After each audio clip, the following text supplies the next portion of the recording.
Krishna, Hare Krishna, Krishna Krishna, Hare Hare, Hare Rama, Hare Rama, Rama Rama, Hare Hare.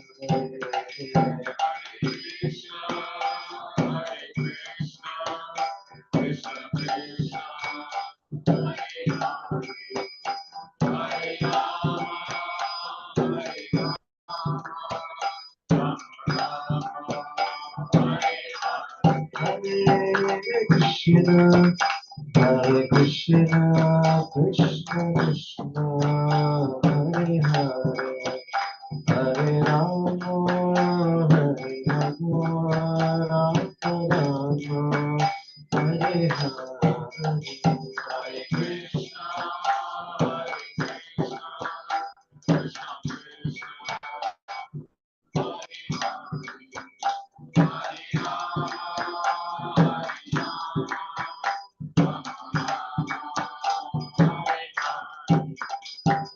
Hare Krishna, Hare Krishna, Krishna Krishna, Hare Hare, Hare Rama, Hare Rama, Rama Rama, Hare Krishna, Hare Krishna.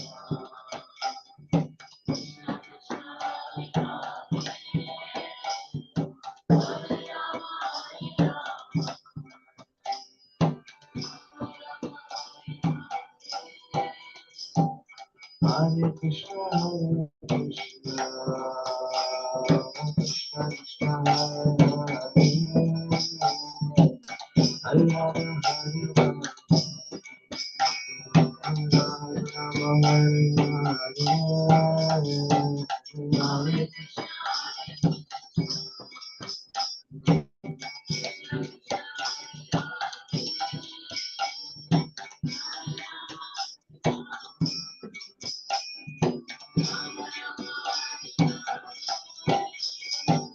Hare Krishna, Hare Krishna, Krishna Krishna, Hare Hare, Hare Rama, Hare Rama, Rama Rama, Hare Hare, Hare Krishna, Hare Krishna,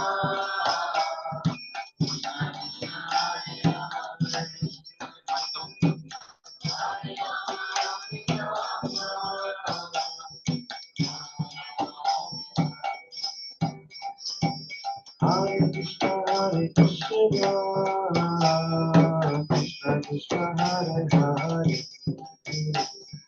Hare Rama, Hare Rama,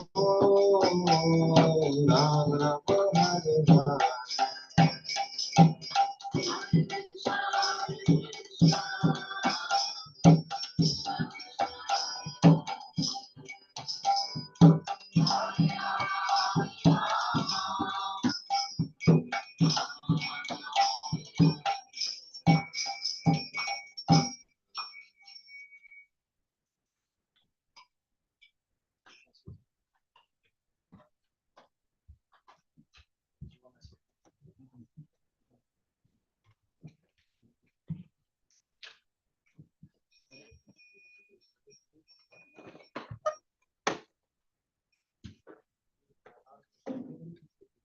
Jaya Gauranitai, Jaya Gauranitai, Jaya Gauranitai, Jaya Gauranitai, Jaya Gauranitai.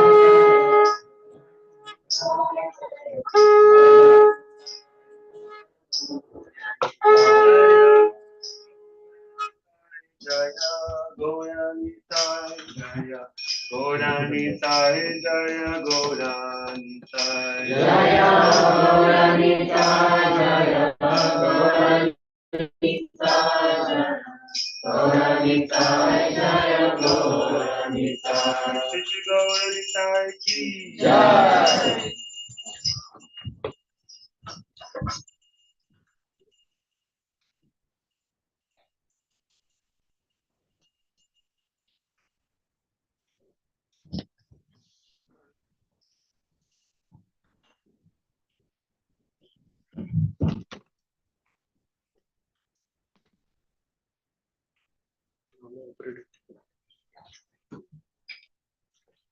Jiva Jaya Jaya Gaura Sande Aditi Kosho Shiva Jaya Jaya Gaura Chandre Arati Kasho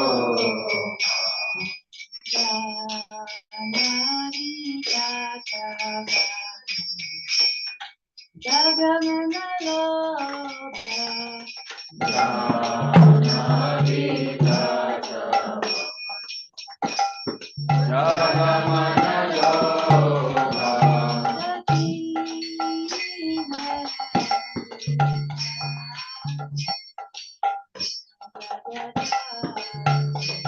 Nagi Negita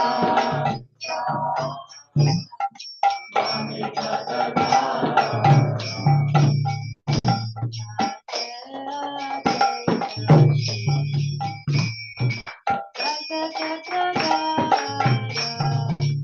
Nita Tea Jeta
Hare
Om Vishnupada Paramahamsa Acharya Stotra Sata Shri Srimati Divine Grace Casey Bhaktivedanta Swami Srila Prabhupada Ki Om Vishnupada Paramahamsa Padita Acharya Stotra Sata Shri Srimati Divine Grace Bhaktisiddhanta Saraswati Goswami Maharaj Ki Ananta Koti Vaishnava Vrinda Ki Namacharya Srila Haridas Thakur Ki Prem Sikha Ho Shri Krishna Chaitanya Prabhu Nityananda Shri Advaita Gadadhar Srivasadi Gaura Bhakta Vrinda Ki Jai Shri Shri Radha Krishna Gopa Gopinath Shama Kunda Radha Kunda Ki Govardhan Ki Vrindavan Dham Ki Mathura Dham Ki Navadvip Dham Ki Jagannath Puri Dham Ki Mayapur Dham Ki Gangamai Yamunamai Ki Tulsi Devi Bhakti Devi Ki Sankirtan Yagya Ki Samaveta Bhakta Vrinda Ki Gauda Brahman.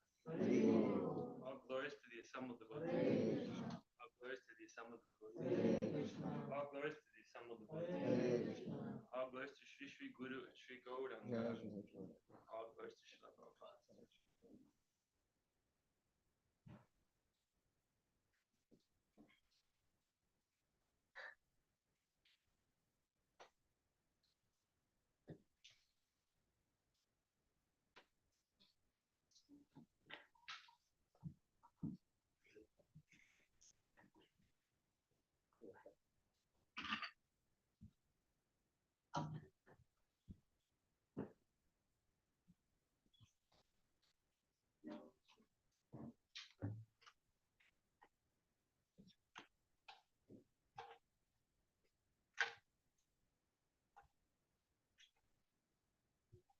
Namaste Narasimhaya.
Hare Krishna.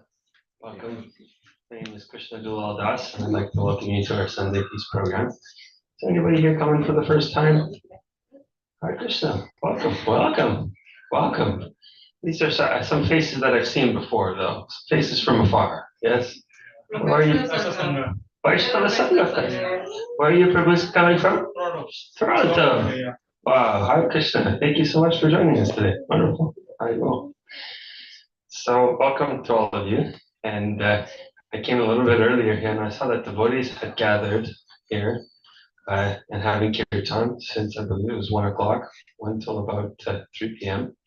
Coming here and celebrating the life of the departed Vaishnava that has recently left us just yesterday. His great Harinamamrita Prabhu. Hare Krishna. Harinamamrita Prabhu ki jai. And so, it's no, I think it's no big shock for people, but especially Vaishnavas, that our journey in this material world has to conclude at some point. And we go through, the spirit soul goes through so many changes, even in this life, but to speak of, the next destination, wherever it may be. But Harinamamrita Prabhu has been a part of this community. He's been for decades. Does anybody know how many years he's been part of ISKCON Ottawa? Can you hear? Pardon me? More than 30 years, right? So I was a little boy at that point in time. And so I remember coming, with being near Harinamamrita Prabhu and seeing his enthusiasm and zeal for devotional service and the association of devotees for the temple, for this community. And I think we will allocate some time to maybe share a few memories a little bit later in the program today. And so if devotees have some thoughts, some meditations that they can conjure up or think of that they'd like to share. I'd love to hear from them as well. And but before we go into that a little bit, we'll have a presentation. We have a scheduled speaker for today, and it is Her Grace Shashikala Prabhu. Haribol. Hare Krishna. And she will speak probably something from the Bhagavad Gita. That's what we generally do on a Sunday feast program, on our open house Sunday get together. And whatever we speak about here is very relevant to the nature of the soul, to the journey of that soul that we're all taking to this material world. And so we're very excited to see what she has to share with us. Also, if you have any thoughts or reflections or questions, comments, we'll leave some time to discuss afterwards. And then we'll have, after the glorification, we'll have a little bit of kirtan and then prasadam. So it's a feast, vegetarian feast that has been prepared for the Lord. It's been offered. And so we'll probably conclude close to around 5 o'clock today. So I hope everybody can join us. And some people are going to be trickling in through as the evening progresses. So if you like, just maybe come on forward, not to get distracted a little bit. And if you're a little uncomfortable, sitting on the floor, we have some extra chairs. We can bring them out and just make sure that you are well situated.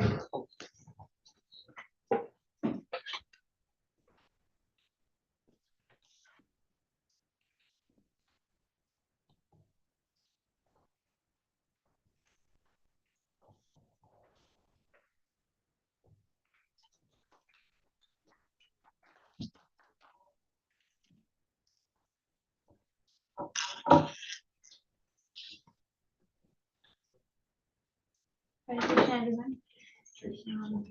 Really very fortunate to be in this place. Not at all so qualified, but I'd like to share whatever I've learned from our Acharya. So first we'll start chanting Jai Radha Madhava. Jai Radha Madhava Kunja Bihari. Jai Radha Madhava Kunja Bihari. Jai Radha Madhava Kunja Bihari.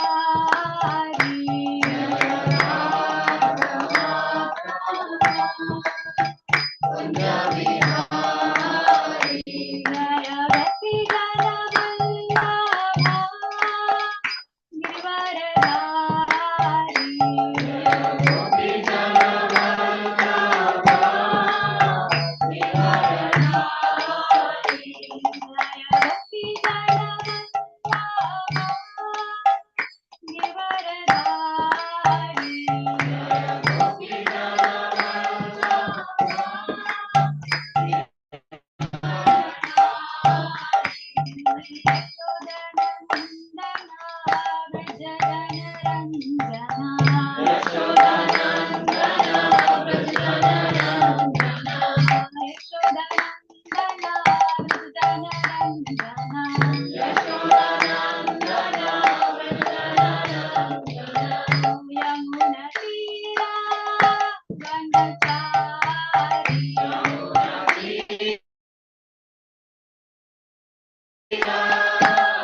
Hare Rama,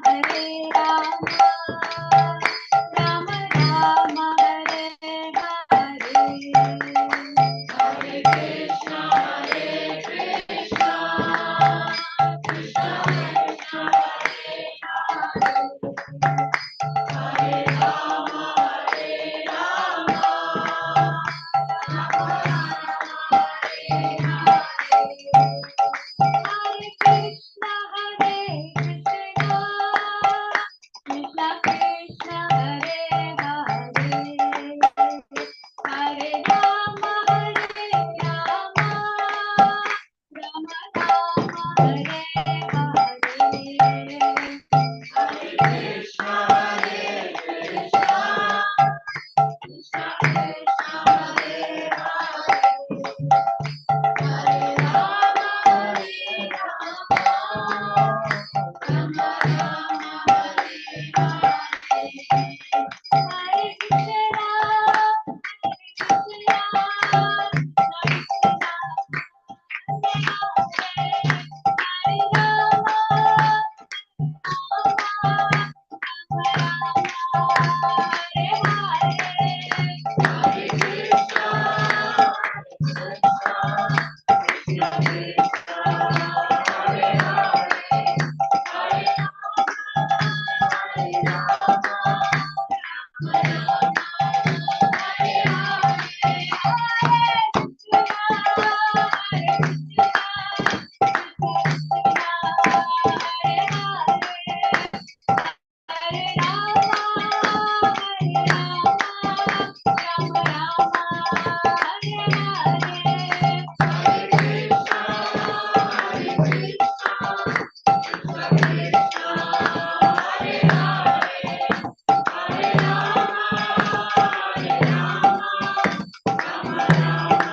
Thanks everybody for attending Sunday Feast class.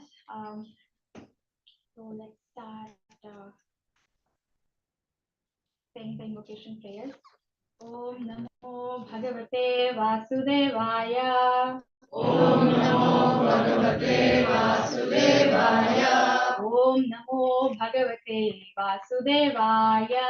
Om Namo Bhagavate Vasudevaya. Om Namo Bhagavate Vasudevaya. Om Namo Bhagavate Vasudevaya. Every Sunday we're reading from Bhagavad Gita. Today I chose Bhagavad Gita 9.14. So if you can pull it, I have it in the screen as once you get it. So 9.14. Satatam kirtayanto mam. Satatam kirtayanto mam. Yatantascha dhridavrataha. Yatantascha dhridavrataha. Namasyantascha mam bhaktya. Namasyantascha mam bhaktya. Nityayukta upasate. Nityayukta upasate. Satatam kirtayanto mam. Satatam kirtayanto mam. Yatantascha dhridavrataha. Yatantascha dhridavrataha. Namasyantascha mam bhaktya. Namasyantascha mam bhaktya. Nityayukta upasate. Nityayukta upasate. Satatam kirtayanto mam. Satatam kirtayanto mam. Yatantascha dhridavrataha. Yatantascha dhridavrataha. Namasyantascha mam bhaktya. Namasyantascha mam bhaktya. Nityayukta upasate. Nityayukta upasate. Synonyms: Satatam, always. Kirtayantaha, always chanting. Chant. Mam, Mam, about me. about me. Yatantaha, Yatantaha, fully endeavoring. fully endeavoring. Cha, Cha, also. also. Dhrida, Drida, vrataha, with determination. with determination. Namasyantaha, Namasyantaha, offering obeisances. offering obeisances. Cha, Cha, and Mam, Mam, me, me, bhaktya, Bhaktya, in devotion. in devotion. Nitya yuktaha, Nityayuktaha, perpetually engaged. perpetually engaged. Upasate, Upasate, worship. worship. Translation. Translation purport by His Divine Grace A.C. Bhakti Vedanta Swami Srila Prabhupada ki. Translation goes like, always chanting my glories in the you can say later. Always chanting my glories, endeavoring with great determination, bowing down before me, these great souls perpetually worship me with devotion. Purport. The Mahatma cannot be manufactured by rubber stamping an ordinary man. His symptoms are described here. A Mahatma is always engaged in chanting the glories of Supreme Lord Krishna, the Supreme Personality of Godhead. He has no other business. He is always engaged in glorification of the Lord. In other words, he is not an impersonalist. When the question of glorification is there, one has to glorify the Supreme Lord, praising His holy name, His eternal form, His transcendental qualities, and His uncommon pastimes. One has to glorify all these things. Therefore, a Mahatma is attached to the Supreme Personality of Godhead. One who is attached to the impersonal feature of the Supreme Lord, the Brahma Jyotir, is not described as Mahatma in the Bhagavad Gita. He is described in a different way in the next verse. The Mahatma is always engaged in different activities of devotional service, as described in the Srimad Bhagavatam, hearing and chanting about Vishnu, not a demigod or human being. That is devotion. Shravanam, Kirtanam, Vishnu, Smaranam, remembering him. Such a Mahatma has determination to achieve at the ultimate end the association of the Supreme Lord in any of the five transcendental rasas.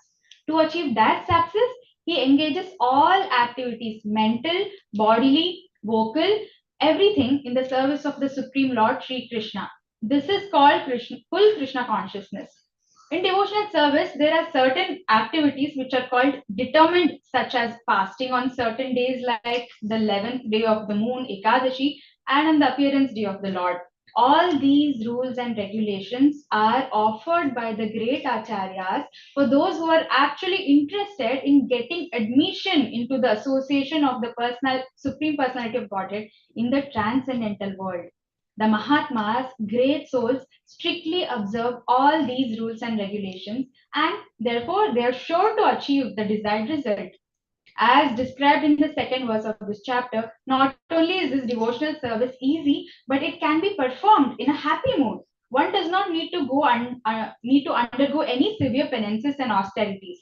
He can live this life in devotional service, guided by an expert spiritual master, and in any position, either as a householder or a sannyasi or a brahmachari, in any position and anywhere in the world, he can perform this devotional service to the Supreme Personality of Godhead and thus become actually Mahatma, a great soul.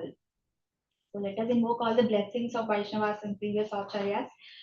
Om Agnanatimirandhasya Gnananjanashalakaya Chakshurunmilitam Yena Tasmai Shri Gurave Namaha Shri Chaitanya Manobhishtam Sthapitam Yena Bhutale Swayam Rupa Kada Mahyam Dadati Swapadantikam Vandeham Shri Guru Shri Utapadakamlam Shri Gurun Vaishnavamsha Shri Rupam Sagrajatam Sahagana Raghunathanvitam Tam Sajivam Sadvaitam Savdutam Parijanasahitam Krishna Chaitanya Devam Shri Radha Krishna Padan Sahagana Lalita Shri Vishakhanvitamsha He Krishna Karuna Sindhu Deen Bandhu Jagatpate Gopesha Gopika Kanta Radha Kanta Namostate Tapta Kanchana Gaurangi Radhe Vrindavaneshwari Vrishabhanusute Devi Pranamami Haripriye वाञ्छाकल्पतरुभ्यश्च कृपा सिन्धुभ्य एव च पतितानां पावनेभ्यो वैष्णवेभ्यो नमो नमः जय श्री कृष्ण चैतन्य प्रभु नित्यानंद श्री अद्वैता गदाधर श्रीवासादि गौर भक्त वृंद हरे Krishna Krishna Krishna Hare Hare Hare Ram Ram Ram Hare Hare.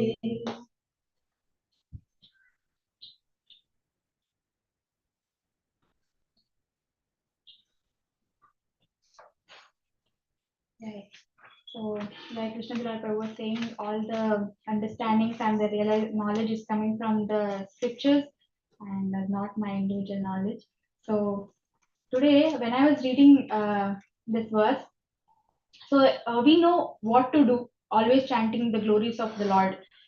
We know why to do. He's saying these great souls worship the Lord in devotion. So I thought let's touch on the how to do. So when Krishna is saying how with great determination and endeavoring. So I thought I'll break down on this aspect of how and take this determination. Let's break down through that. So what is determination? I was listening to some lectures, and in one of the lectures, Chaitanya Charan Prabhu was breaking down what is determination and how it can be rerouted to the right one. First, whenever we want to do something, it's the feeling that comes first. We have the emotion. No, I feel like eating. I don't feel like eating.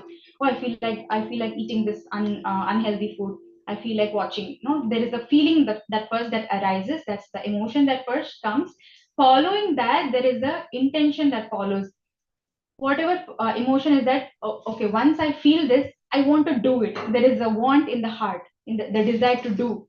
Beat the wheat, the mind does not know beat a weed or a rose. It just wants to do whatever the intention if you don't have the right knowledge. So if at all we are entangled with a negative emotion, then the intention says, I don't feel like chanting. Oh, then I don't want to chant. That's the intention. Then that becomes the action. I don't end up chanting, right? So he was saying when this lack of determination arises is when the intention is hijacked by that sabotaging emotion.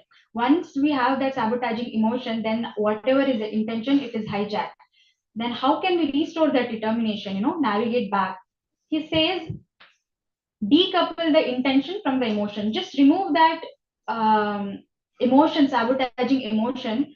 Like I don't feel like chanting, but intention should be like I don't feel, but it is important for me. I must do it. And then once the intention is formed as I must and I want to, then the action is like we will end up chanting and we will end up, having healthy food. So once we that's the way how we can reroute our determination. Just remove your emotion. We don't need to give a lot of importance on the sabotaging emotions. We don't need to identify ourselves with that negative emotion. We are not that emotion. uh, as and when we get the knowledge from the scriptures, we are able to fill that intelligence quotient by setting up the right intention. So there were three levels of determination. One of the lectures I heard, one is adhama. In the adhama stage, one is in the adhama stage, the lowest class where we don't have intelligence. We are that then we are the nitya badhas, right? So we don't start any work fearing the obstacles because we keep that emotion as the top priority on the top surface of the head foreground, and the intention is must. So we don't even start a work. So we have the lowest determination in that time. The adhama just don't, I cannot do, I want to do, I cannot do, emotion arises, then I want to do, intention arises, then they don't do it as an action. Then the madhyama level, people where they start any task, they do start with some right intention and emotion, but when they come across any difficulties, they give up. So they stop putting any efforts. That's the madhyama. And the uttama level of people despite going through repeated failures, despite going through repeated failures, difficulties and failures, brings so much of negative emotions, but they are able to curb all of them, and they know the right intention. This is what I've heard from Guru. I don't feel like, but I'm doing it anyway. So that's the action. We are seeing so many spiritual masters, all of them, they're going throughout the world beyond bodily miseries that they are going through. How are they doing? But because they have decoupled emotion from intention, they have the right intention and they're performing the action again and again. And with determination in Bhagavad Gita 18.33, there is three levels. There is determination in the mode of goodness, determination in the mode of passion, and determination in the mode of ignorance. So we'll go one by one. In the mode of goodness, Krishna dhrityaya dharayate mana pranendriya kriyaha yogena avyabhicharinya dhriti sa partha satviki. So here Krishna is saying unbreakable and steadfast, avyabhicharena, without any break, then sustained by yoga practice, dharayate, it's sustainable by yogena, yoga, and then that yoga which controls activities of mind, life, and senses, manaha, prana, indriya, and those kriyaha. And then I was seeing, okay, these are the theoretical philosophy that we are hearing from the scriptures. What about those personalities who have implemented this in practical life? And then first I came across the story of Dhruva Maharaj in Srimad Bhagavatam. We hear Dhruva Maharaj, we all know the story when he really wanted to sit on the lap of his father on the throne, and how Suruchi, she's chastised. You're not eligible to sit on the throne. If you ever want to be eligible to sit on the throne, you better worship Lord Vishnu in your next life, accrue that much punya that you can be born in my womb, and then you can sit on the throne. No, she did this chastisement, and Dhruva was so hurtful, and then he saw towards his father, King Uttanapada, is like, ignoring, because he was very attached to his other wife. Then Dhruva Maharaj, Dhruva, he runs towards his own mother, Suniti. And mother, this is what has happened in the palace. I cannot bear this humiliation. And he's lamenting. And then Suniti is like, I'm helpless. Whatever Suruchi told was real. Like, it's the truth. If you want anything, you must worship Lord Vishnu. As soon as he heard this, he at once ran from the palace to the forest, and he started meditating on the Supreme Lord. And then Narad Muni comes, and he says, you're just a 5-year-old boy. No need to perform all these austerities in the forest. Just go home. You were born as a king, as a prince. Go play, study. And then he's testing the determination of Dhruva. That's how Maya also tests how determined we are. And then the Dhruva Maharaj is like, no, it's not going to happen. I'm going to stay in this forest. I'm going to show my father and his wife. I need to get a better kingdom than my father, a better kingdom than my grandfather. I must worship Lord Vishnu. Then Narad Muni understands his intention and the determination. He starts teaching him all the yoga practices, all the asanas, and then how to form the Vishnu form from the mud, offer the flowers that we find in the forest to the Lord, and then how to meditate the Lord Vishnu, the Paramatma. We all have Paramatma in our hearts. How to meditate the Paramatma within his heart. He taught all of them, and he told, go to the forest near Yamuna River, I think Madhuban.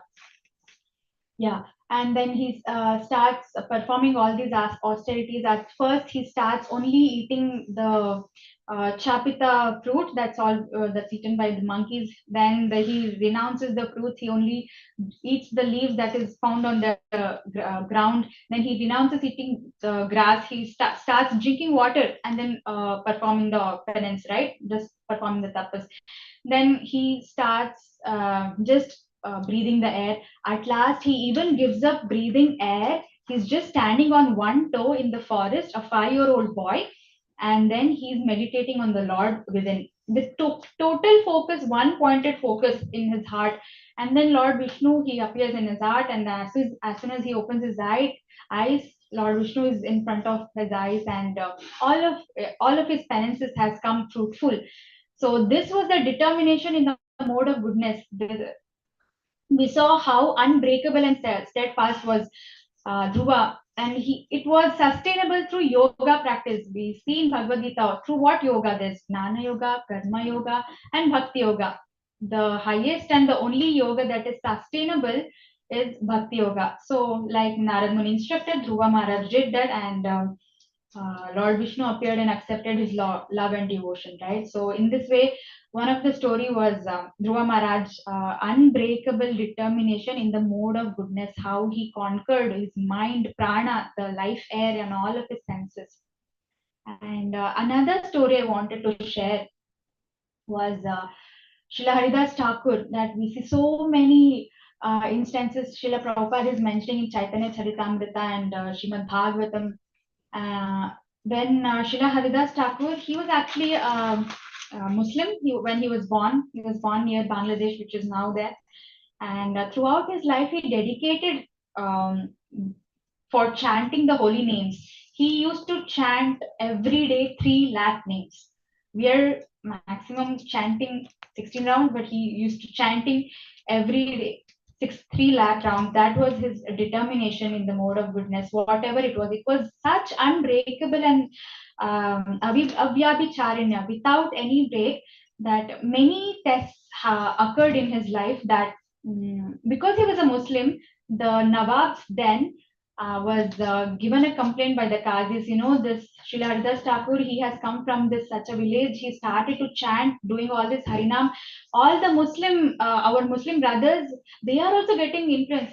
See, Vaishnav Thakur, so pure in devotion. If they are chanting, their effulgence and potency of their sadhana is such that the whole radius around them, they'll all get influenced by the bhakti that they are doing.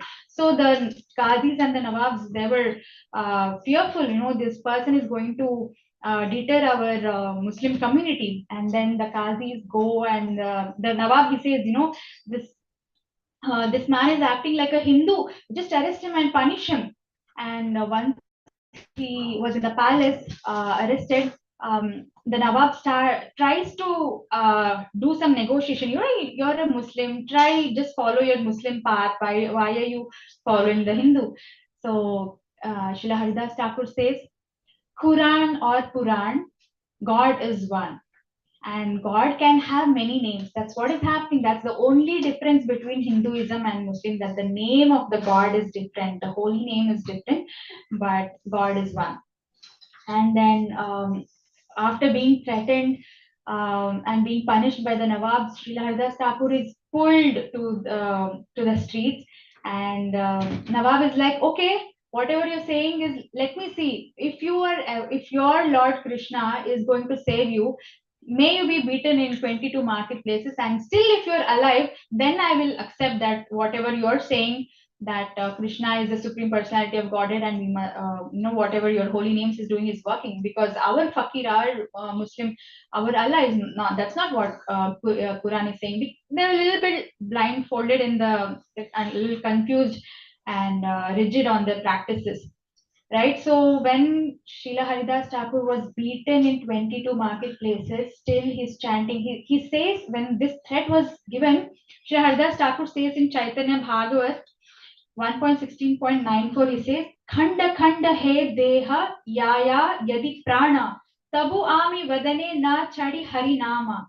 He says, even if my body is cut into pieces and I give up my life, I will never give up my chanting the Lord's holy name.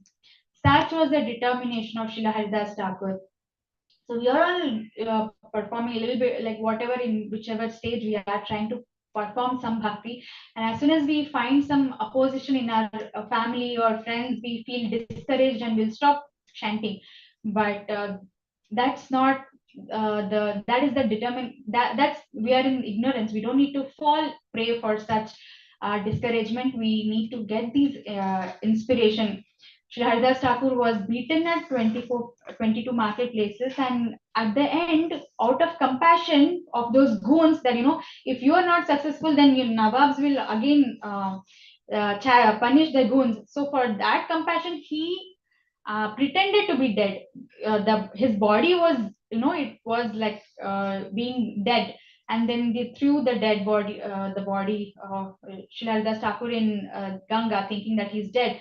And then after being in Ganga for some time, okay, everyone they believe that I'm dead. Now I can continue my. He was still chanting even in that, because soul is always chanting. We are the spirit soul. We are not the body, right? So he came out of Ganga and he started continuing.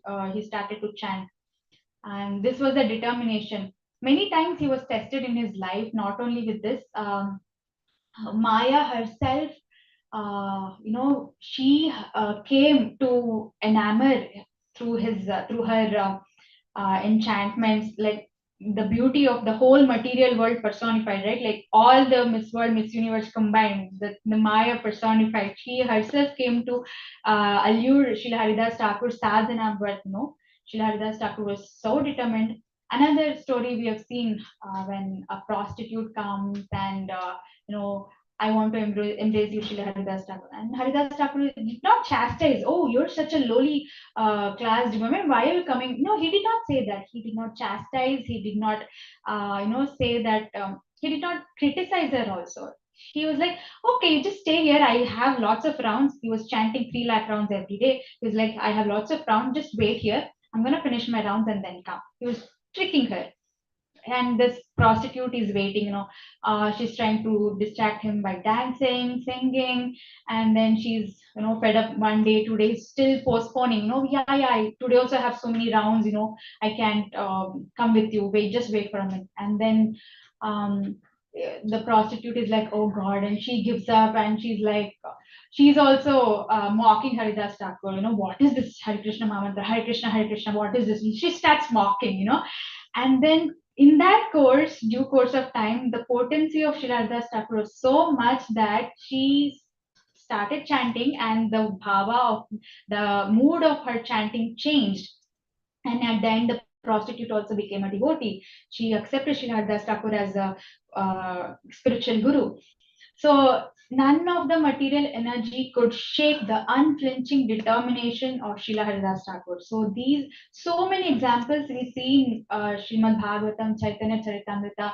We must have the determination to control the talks of the mind, to talk the urges of the senses. We might not do it all by ourselves, but constantly hearing these inspirational stories from great personalities from the scriptures, we can reroute our determination. Then the next determination in Bhagavad Gita 18.34 is mode of passion, where there is some determination, but it is out of some fruit. There is some phalakanksha. There is some expectation in the return, be it in the sense, they can be entangled in the sense gratification, or some artha, some economic development, or karma itself, right? So one example I found was Bilvamangal Thakur.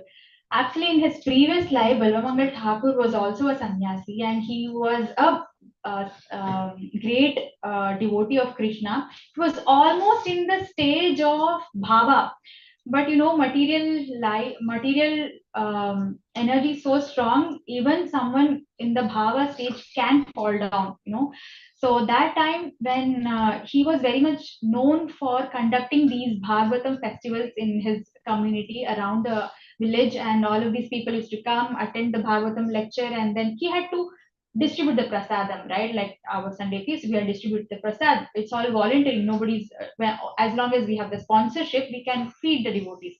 So he was exhausted of his wealth, and then he was in search of wealth. He was going across seeking of wealth, and he came across crematorium where a princess was being burnt, and then he saw he was having all these diamond jewelries, gold ornaments, and then he waited, let all of these people who came for his funeral leave.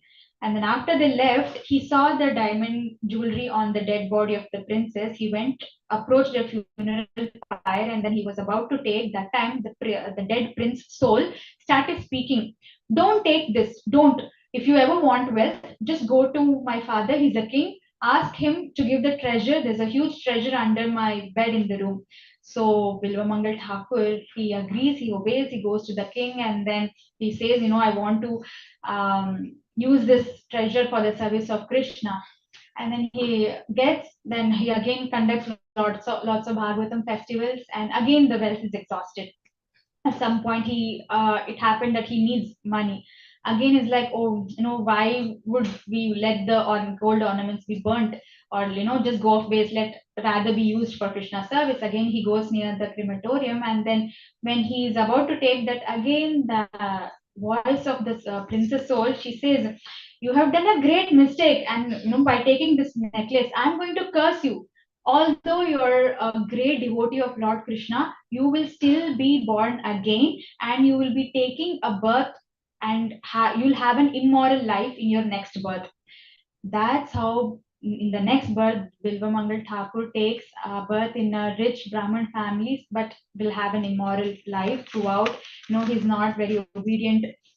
On the death of his father's death anniversary, the rituals are going, but in his mind he's meditating on the prostitute that he want to embrace. Her name was Chintamani. So in the previous life, who were the princess, she took birth again as Chintamani in the next life.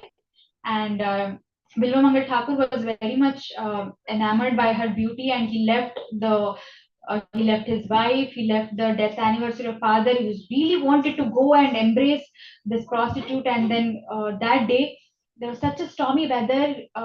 Chintamani, the prostitute, was like, "Oh, no one, Bilva is not going to come today. Who's going to come in this stormy weather?" She closes her door. But Bilomangal Thakur's determination, we all have determination. In this case, his determination was masked by sense gratification. He was so determined, he started to swim in the river. It was across the river, Chintamani's house. So he swam with great determination, and he saw Chintamani's doors was closed. And then I have to get anyhow. And he started to climb. He saw some cobra a tail. He didn't even realize that was a cobra. He thought it was a rope, and he started to, climb through the cobra's tail. And as soon as he reached the doors of Chintamani, Chintamani is like, oh, she was so astonished and shocked. Oh, you're so much attached to this body and flesh of mine.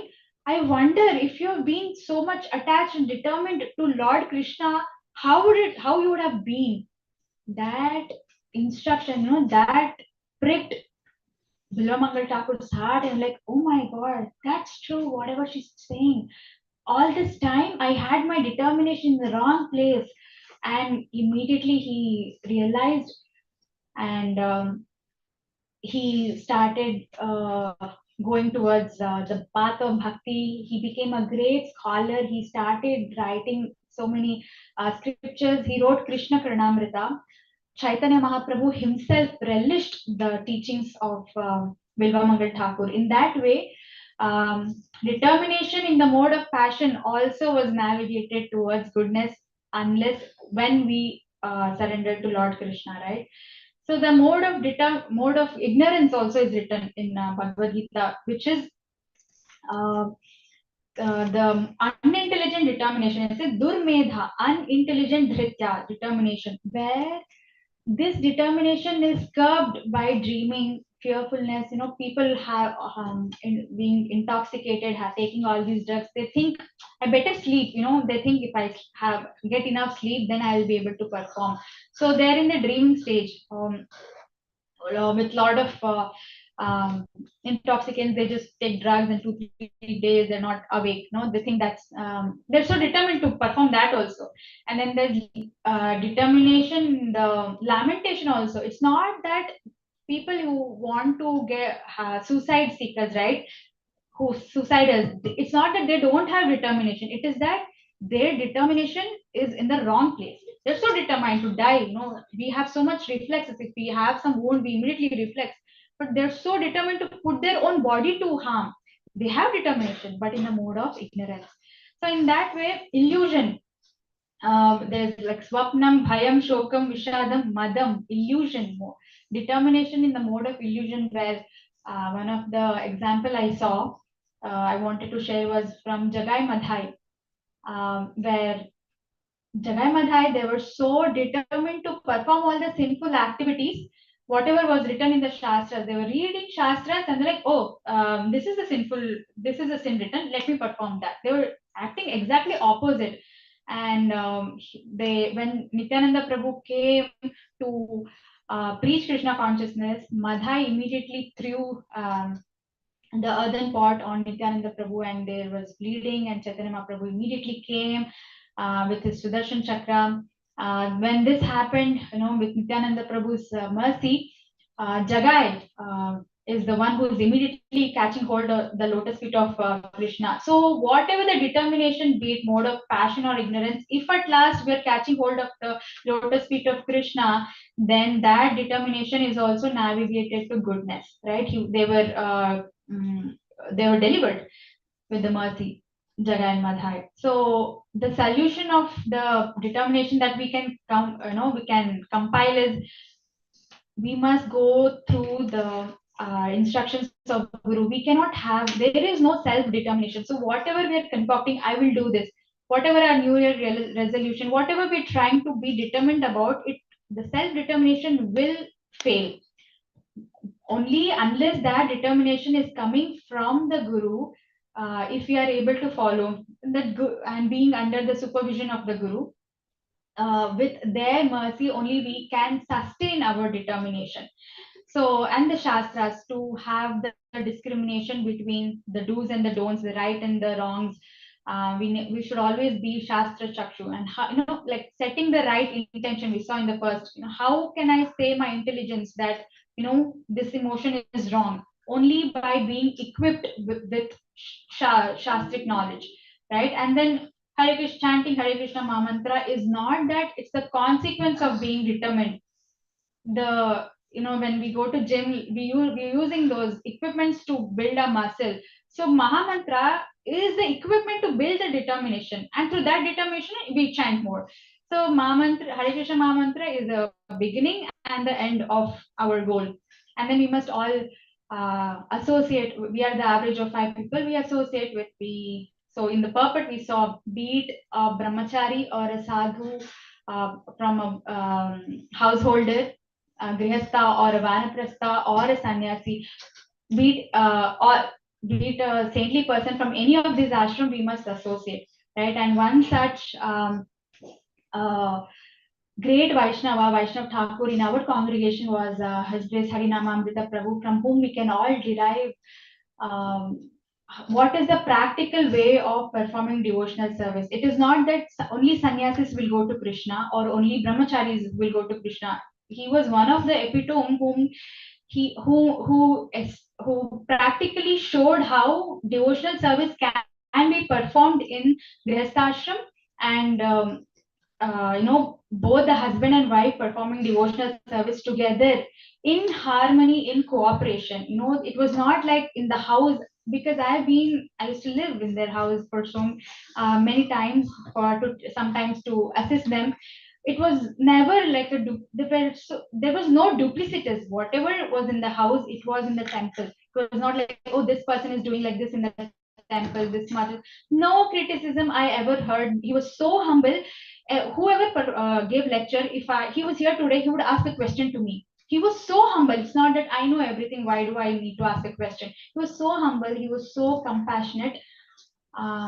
So the glorifications can go over and over, but I think I should stop and ask devotees who'd like to share the glorifications, whatever the interactions that they had in their lives.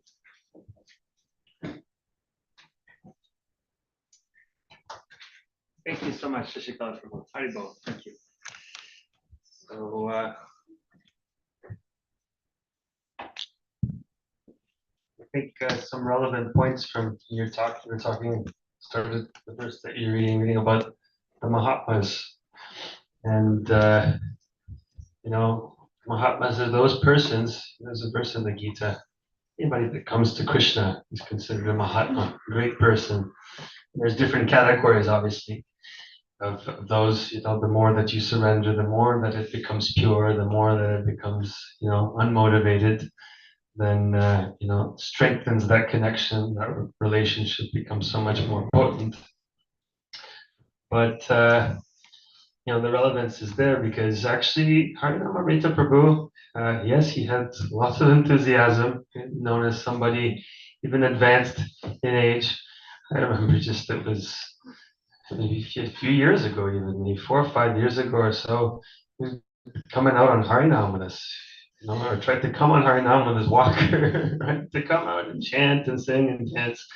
So although his body wasn't able to dance, but his soul was definitely dancing. You could see that just in the attitude that was apparent there. And another, I think, significant point, which is connected with this the talk there, is that Harinam Amrita Prabhu had a spiritual master, right? So he did take up the formal, connection. He made that formal connection with the Guru, right? He took that, Bhagavad Gita. It's a relationship between Arjuna, right, and Krishna. Krishna is the spiritual master, right, of Arjuna. And Arjuna takes the position of student.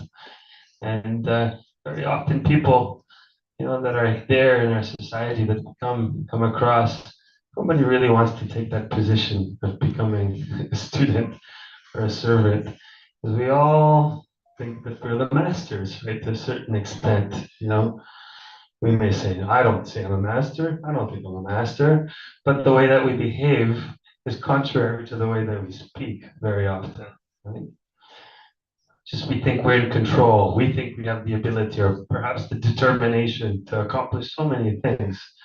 But a true devotee really views that, you know, any progress that can be there, any happiness that can be derived, any true relationship that can be forged is only by the grace of Guru, right? Is through the connection of the devotees, of the Vaishnavas. And that's a really, really important takeaway. If there's something that we can really focus on or meditate on, is we should really try to gauge our lives in such a way that we also have that good fortune of having a connection with a devotee or devotees or Vaishnavas or Krishna, right? That we have the fortune to make a connection with a spiritual master, right? To be able to ask those questions and to receive some guidance. So I think that's a very important point. And again, Prabhu will certainly be missed, his enthusiasm and his contribution, his sincerity. And perhaps I would ask, if there's some devotees that are here that would like to just share a couple of words of knowing Harinam Amrita Prabhu in relationship to the path of Bhakti Yoga, right? Because this is what we really want to hear about, right? What is about their affinity for Bhakti Yoga? What is it about the devotional service or their activities that inspired you? Chaitanya Charitamrita, no, this is in the, I think, 11th canto of the Srimad Bhagavatam. It talks about the characteristics of devotional service. How devotional service is so potent, so powerful, that even just glorifying somebody's devotional service or, thinking about devotional service, you don't even have to do it. One who hates the demigods, is able to make progress, spiritual progress, right? Advance.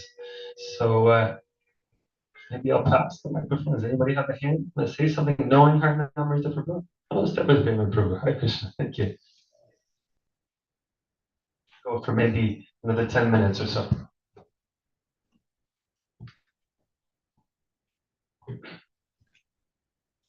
I've been coming here for many years, and Krishna Dwal was just a young boy when I started coming here.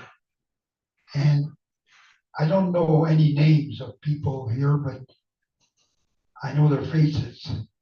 I see them. And when I met, his name is Harinam Amrita. Right. Harinam Prabhu. Harinam. I used Harinam. When I met Harinam many years ago, he greeted me. I was a stranger. He greeted me and he was so humble. And everybody drifted to him. But I never heard him for 18 years I've been coming here. I never heard him talk anything else. And then the word he said from other than Krishna. And that's why people drifted to him. If you wanted to know about Krishna, they went to him. And he always had a smile, greeted everybody with his, and he invited us in his home. And he was such someone you were happy to meet. Just his smile would make your day. He was a very special person. I came here today. I don't come as often now. And I came here today just having a feeling I wanted to come. And they were honoring a great friend of ours who I think was a great example of life, how to live a life close to Krishna. And it is a really sad day in a way, and I have a feeling that Harinam is somewhere where we all want to be. It's a great example, and he was a great friend. Thank you very, very much.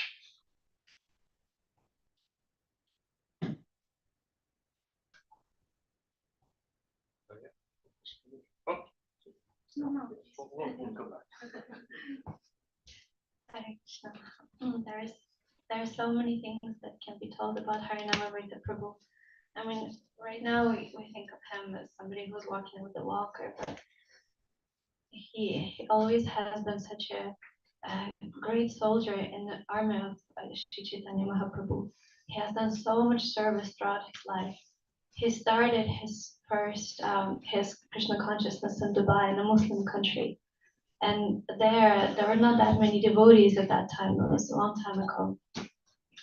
And then he was so brave and determined that he actually went and did a little Harinam with a little baby Krishna on his head through the streets of Dubai, which was kind of dangerous at that time.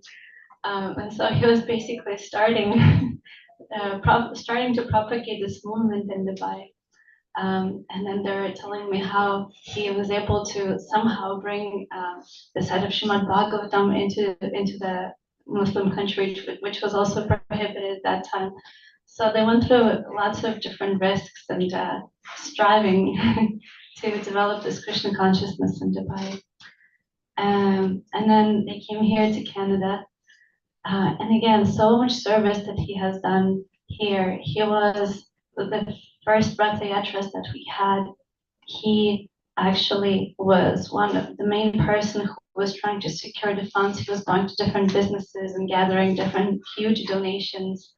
He was publicizing everywhere the Ratha Yatra.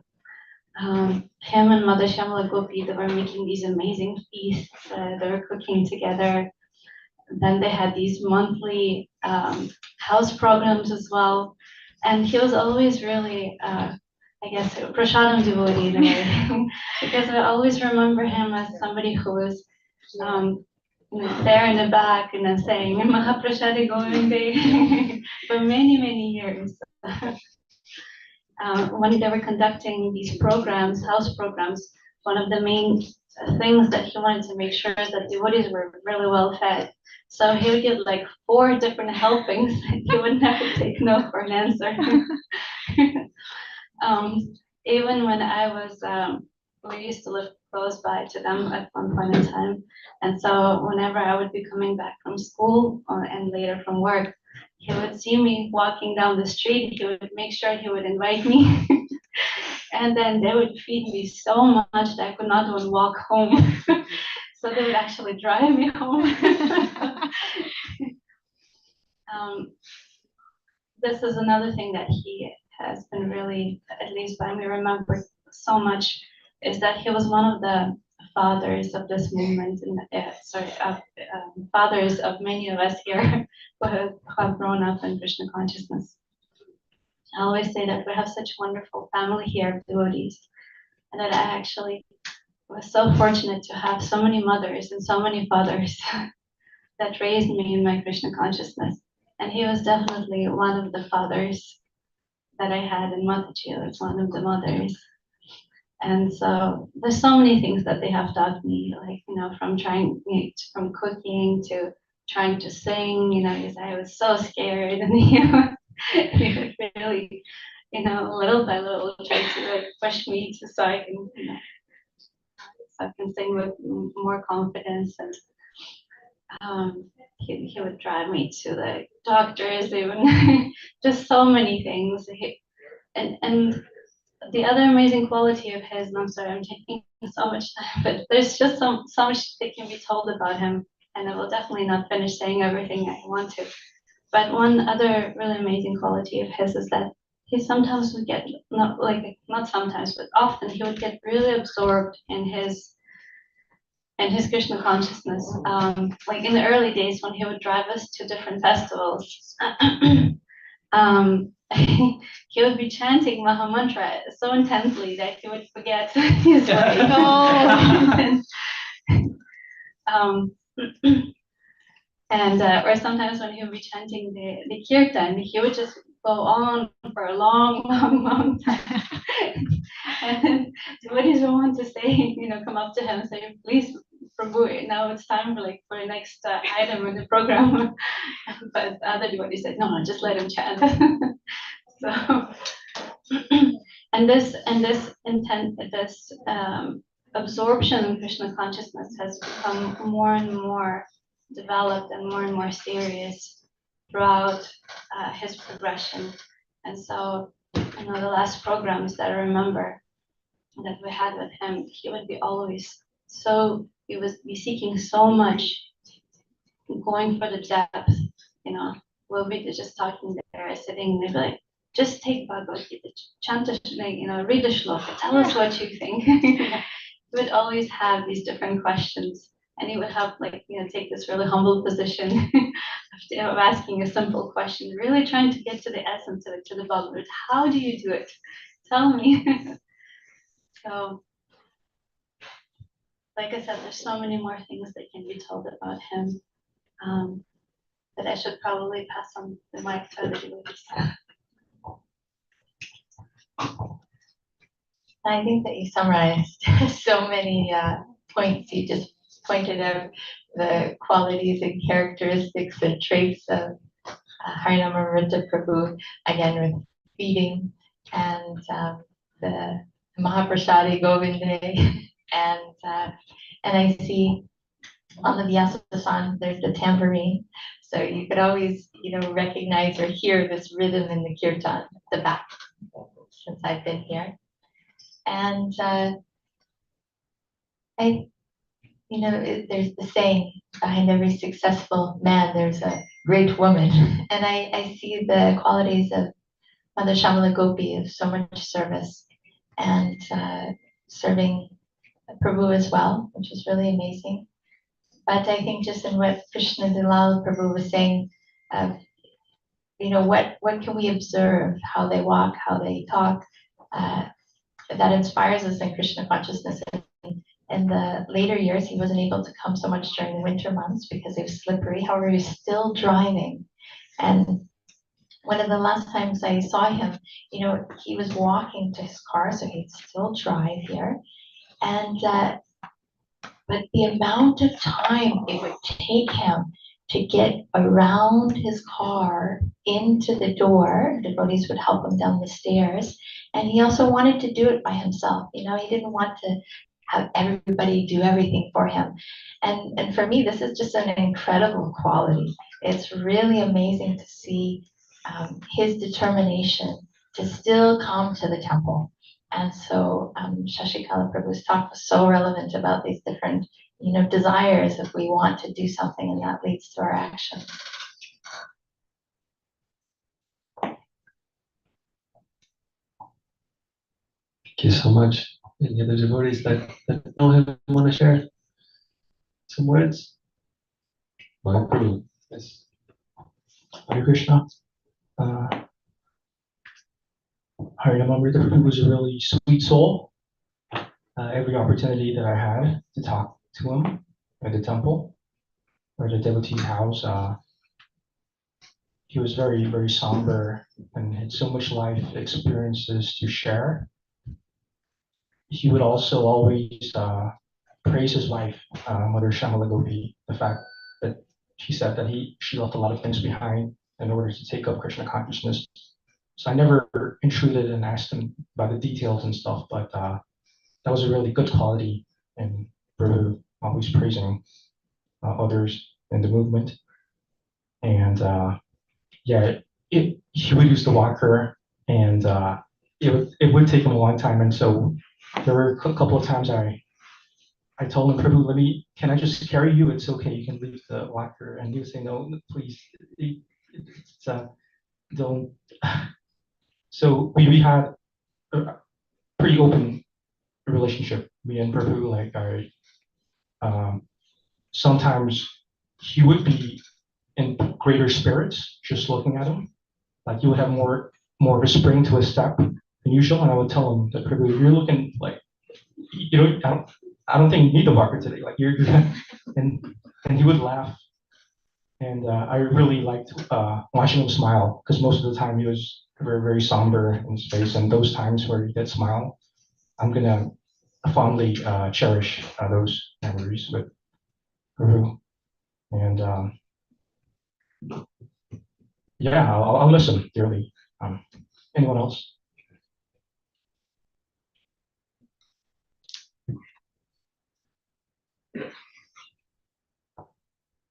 So Harinam Prabhu, he used to play a lot of tambourine, and at some point I would start, and I wasn't that good at it, just trying out, and he would go, "Oh, do like this," and he'd take my hand and he'd shake it, and so at some point I would take it, then I'd pass it back to him, and he'd play for a while.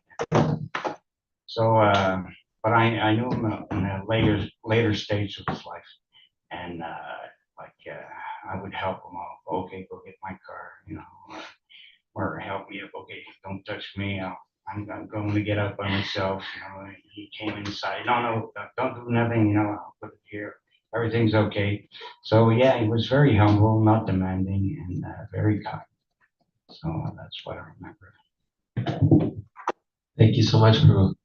So I see Harinam Amrita Prabhu is getting ready for some kirtan. He's got his tambourine ready. So why don't we do that? We can sing together, we can chant together, we can get up and dance as well. You feel so inspired.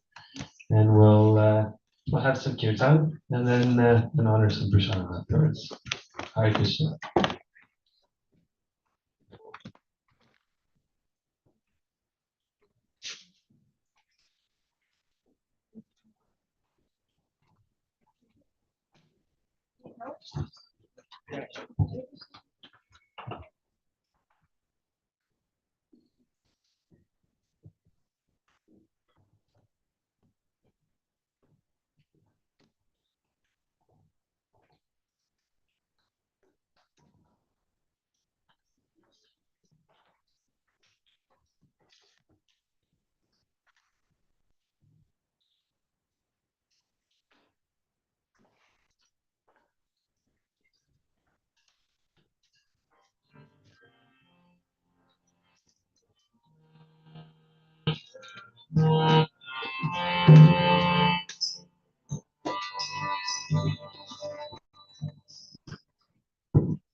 Namaste Saraswati Gauravani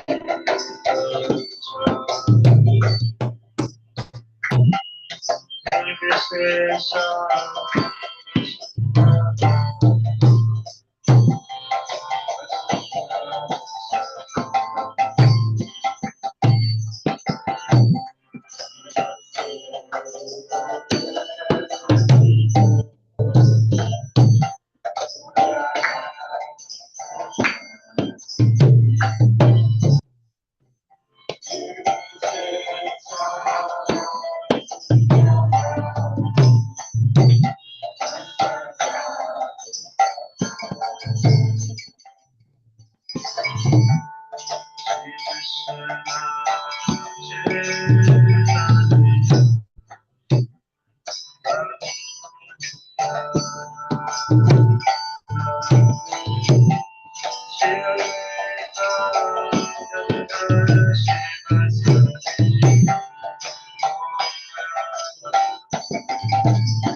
Namacharya Shila Haridas Thakur ki, Prem Se Kaho Shri Krishna Chaitanya Prabhu Nityananda Shri Advaita Gadadhar Shivasari Gaura Bhakta Vrinda ki, Jai Shri Shri Radha Krishna Gopa Gopinath Shama Kunda Radha Kunda Giri Govardhan ki, Vrindavan Dham ki, Mathura Dham ki, Navadvip Dham ki, Jagannath Puri Dham ki, Mayapur Dham ki, Ganga Maya Yamuna Maya ki, Tulsi Devi Bhakti Devi ki, Sankirtan Yagya ki, Samaveta Bhakta Vrinda ki, Gaura Premanand. All glories to the assembled devotees. All glories to the assembled devotees. All glories to the assembled devotees. All glories to Shri Shri Guru and Shri Gauranga. All glories to Srila Prabhupada.